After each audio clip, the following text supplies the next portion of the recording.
Dean, commiserations on the result, but can you just give me your thoughts on the entire few days and the experience of Origin being back? Oh, it's been an unbelievable experience. I think to get the best players together on a Wednesday, play on a Saturday in pre-season and put on a spectacle like that, it's a credit to the AFL and to all clubs that have allowed their players and staff to come together for a camp and then the Perth public to show exactly why they love State of Origin so much. There were always going to be doubters. Do you feel like this is just the start of what could be a complete resurrection of this format? Oh, yeah, for sure. Oh, I think it's a great concept. Oh, I think it needs to be in the fixture. I think the ability for these players to be able to perform against each other and play alongside is something they should get to experience in their careers, and it has to keep going. Jesse, your thoughts on the concept in the last few days and its future? I'll just echo what Coxie said. I mean, with the build-up for it's been awesome. I mean, on Wednesday we had some of the greats that played in the last Origin, which was, 25, 30 years ago, and tell their stories about how much it meant to them. And then we kind of reflected on when we played under 16s, 18s, and the innocence of us being able to chuck this jersey on and then to be lucky enough to put it on. Well, for me, for example, 12 years later, when I didn't think that was going to be possible, it was awesome. So, I think it's got to be here to stay. I mean, I'm not sure how it's going to work with other states, but the players bought in, the spectacle was good, and we took it up to them. But we've all the boys bought in and we loved it. So hopefully it's here to stay. Coxie, just as Jesse was saying there, it seems everyone's invested. The big question is how often should it be put on, because you got the AFL Indigenous All-Stars as well. South Australian allies would no doubt love to be part of it. So in your eyes, what would be a good fit for it to still be where the players are fully invested and it's not, I guess, overdone or anything like that? Yeah, I think State of Origin should be every year. It's for the AFL to work out who plays in that, whether it's a carnival, whether it's a standalone game. I think what you saw the WA government, WA tourism and the WA public showed that they'll support it no matter what time of the year it comes, and they probably deserve to hold it. And Jesse, just from a player's perspective, I guess the players were so excited to be part of it this year. What do you think it would be like if it was held every year? Do you think those excitement levels would still be the same? Oh, for sure. I think this year was a little bit of the unknown. I mean, all the players were excited for it, but we weren't really sure what to expect. As we were getting closer, as the teams were getting announced, the excitement kind of grew. But I think everyone that played underage footy or wants to play for their state or watch tonight, I think I think this could blossom into something really special. Obviously, it's going to be difficult with fixturing and a few other things, but there's absolutely no reason why the players wouldn't want to buy into this every single year. We've absolutely loved it. Tourism WA, bringing the families over and all the things I've done to make everyone feel welcome for the Vics and for the West Australians has been really special. So, and the West Australian fans will always turn up. They just love sport. So, I've really enjoyed it, and I don't think I just speak for myself. Every player I've spoken to, all the Vics, Toby, Ashy, everyone was looking forward to this. Everyone penciled it in. So, hopefully it's here to stay. It's been pretty amazing couple of years for you. Like Coleman, All-Australian Grand Plus medal. Like to have another accolade on your CV. What does this mean to you at this point of your career now? Yeah, it's funny. This is actually probably the best game I've ever played at Optus, and I spent 2 years playing for Freo. So, it's an interesting path I've had. I mean, it's been well documented, but I've been lucky with my body, and I've really enjoyed my football over in Sydney, and I've just probably had to take it. Had to step away and just really kind of strip it back and enjoy football again. There's a period where I didn't enjoy it, and going to the Giants, I've really enjoyed playing footy. And it's funny when you kind of strip it all back, you get the innocence of enjoying the small things in the grind. So I don't want to speak on my own journey too much, but the last few years, just being able to play and enjoy it and really buy in and kind of get the best out of myself. It's something I'll look back on and be really proud of myself. But hopefully I've got a few more years to go. not only your best game at Optus, even when Subi, when you're playing for Melbourne, it's the best game you played in Perth, and you've done it in a WA jumper. Yeah, I know. It was really. I was just talking to Sam Taylor actually, because I only just started doing full training 2 weeks ago, and we do match sim quarters, and I actually haven't touched it once on him. So I came into this game with not a lot of confidence. Sam Taylor's had my number. I honestly don't think I've touched it in 2.5, 3 weeks. So I was a bit nervous coming in. So, but that's what I mean. I get to play on the best defender every week and train against him. So I guess that puts me in good stead when I get to play against other defenders. So I got Sam to thank for that. But yeah, I came in with not a lot of confidence. Dean, the spirit that the guys played with, how proud are you of, I guess, the way they've come together as a team over the last sort of 3 to 4 days? Oh, I'm extremely proud of the playing group, the staff that have come together for 4 days has been one of the most enjoyable experiences you can get in footy. To represent your state and to see how passionate and the pride that WA held to everyone that was in the room is something the players and the staff really touched on. It was a very touching few days. It's as high an honour as you can get as a coach is to coach your state. Is coaching WA something you'd want to hang on to as a role? I'm not sure. I'd love to, but I think also you got to have a chance to share it around to some other WA people as well, and just with all the staff that have gone away from their club through a busy pre-season period and put time into this. And also the Fremantle and West Coast support staff who travel down to Bunbury to watch a practice game, then come back for a captain's run in the afternoon, through community camps, through intra-clubs. Working 2 jobs is a testament to the people they are, but also the WA way.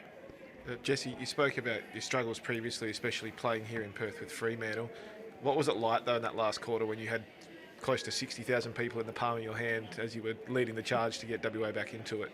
It was electrifying. I mean, not just for me, but just for us getting back in the hunt. I mean, we were down, and that's the kind of WA spirit. A lot of people probably would have written us off, and obviously we didn't get the win. But to put on probably 6 or 7 goals in the space of 12 minutes, and to hear the crowd going bananas is something that's really special. I mean, usually, now I don't play for one of the WA-based teams, so you don't hear that noise for us very often. So, for me, that was it was special, and all the WA players, we really felt it. So, we absolutely felt the love from the WA fans. Dean, you had so many stars in your lineup. Luke Jackson through the midfield, it's been something that's been so heavily talked about here with Fremantle. What did you make of that move, and how did you see his performance in there? Oh, I think, one thing we wanted to do was to do something a little bit different. And, when you talk about some of the forwards that we had ahead of the ball, and also the 2 rucks that we picked, it was the option to be able to give a different look. Their midfield, as we knew, was stacked with talent. So the ability to try and throw some things different with Bolton, Pickett, obviously Luke, as well as Cripps, and some other players, the Caniglio that went through there as well. So the ability to be able to try and mix it up, that's what we had to do. But Luke, he's an amazing athlete.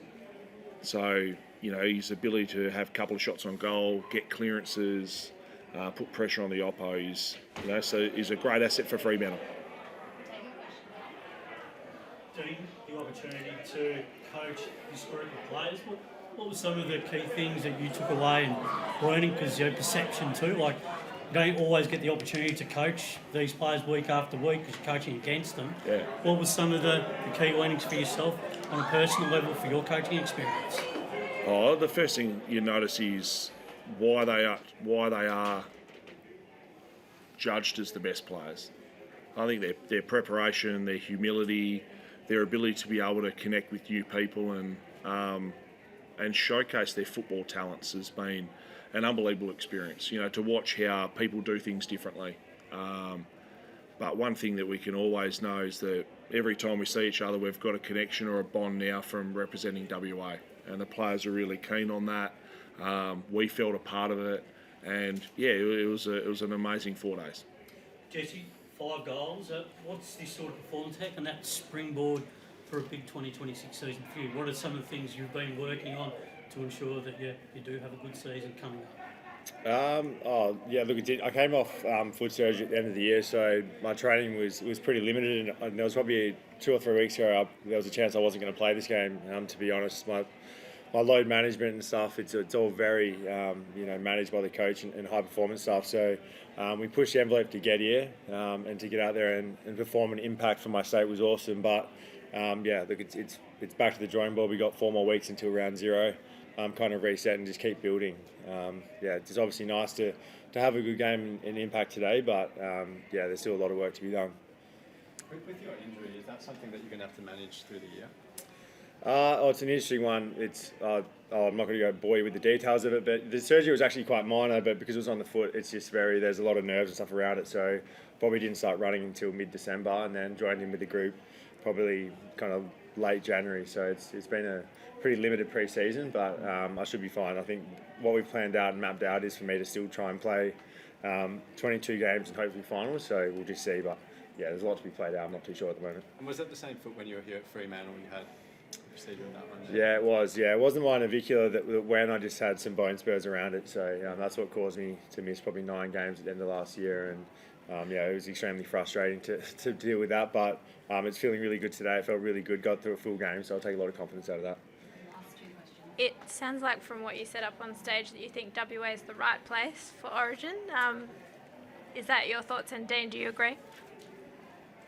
Oh, absolutely. I mean, the West Australians, even last year, the spectacle, the Indigenous All-Star game against Freo was, the fans turn out. West Australians love it. They crave sport, whether it's the BBL or whether it's the Wildcats, they sell out everything. They just love it. They crave sport, and, the weather's beautiful over here. There's so much for us to do. I mean, there's no reason why West Australia shouldn't have this every year, in my opinion. I mean, South Australia have gather round, so if we can somehow schedule it to have State of Origin and incorporate other teams in West Australia, there's absolutely no reason why we shouldn't do it, in my opinion. So, from my aspect and the players' aspect, we loved it. I think Jesse's exactly right. Adelaide gather round. The Northern Sydney and the Northern Market and Brisbane, Gold Coast, they have opening round. WA, especially for the public and both teams that do an excessive amount of travel as well. I think they deserve it. Just quickly, can I check on the injuries or precautionary, how those guys are going? And was it all precautionary? Was Archie's an actual hamstring? Or? Yeah, so they felt tight in the hamstring. So this time of year, it's tough to go into a position and go, we'll keep going if something was to happen at a worse rate. So, we were really precautious with those hamstring tightness, and we'll just assess them in the next couple of days once they get back to their clubs. But we didn't want to risk anything. Jesse, Dean, just from a coaching and playing perspective, in terms of a group coming together in just a few days to play in this game, what's it like trying to come together and be coherent in the middle of a match where you're trying to be, competitive in terms of coaching it and playing it, being organised, getting each other to do what you want to, or picking up on the weaknesses in the opposition? Now, what's the challenge of that in the midst of the actual game? For a coach, we had one session Thursday, bit of a walk around as a captain's run and sort of talk about what structure stuff we want to do. From my point of view, it's just about trying to identify some of the big trends. And the players, to their credit, their sense of where the game's at and the state of the game, they don't need to be told as much. It was just always trying to work out what's happening. How can we try and expose? What matchups do we need? Can we flip the magnets a little bit? But they're the best players for a reason. Is that how it felt to you, Jesse? Yeah, I mean, it was, that's the first thing that when Coxie sat down and said, you've all picked, because you're a lead in the positions you play. The Vics picked 12 midfielders, and we picked players that were more specific to why they're such good players. So, it was quite unique looking around the forward line and having Aaron Norton, Jake Waterman, Georgiades, Tim English, Luke Jackson. It was kind of surreal to see I was probably the fourth tallest player in the forward line. So in that aspect, it was a bit strange, but it kind of worked when it went forward. So yeah, it was it's hard for the coaches to galvanise a group so quick, and I think Dean and his coaching staff did a fabulous job of it. So I thoroughly enjoyed it. But yeah, it was a unique experience. Cheers, mate. Thank you.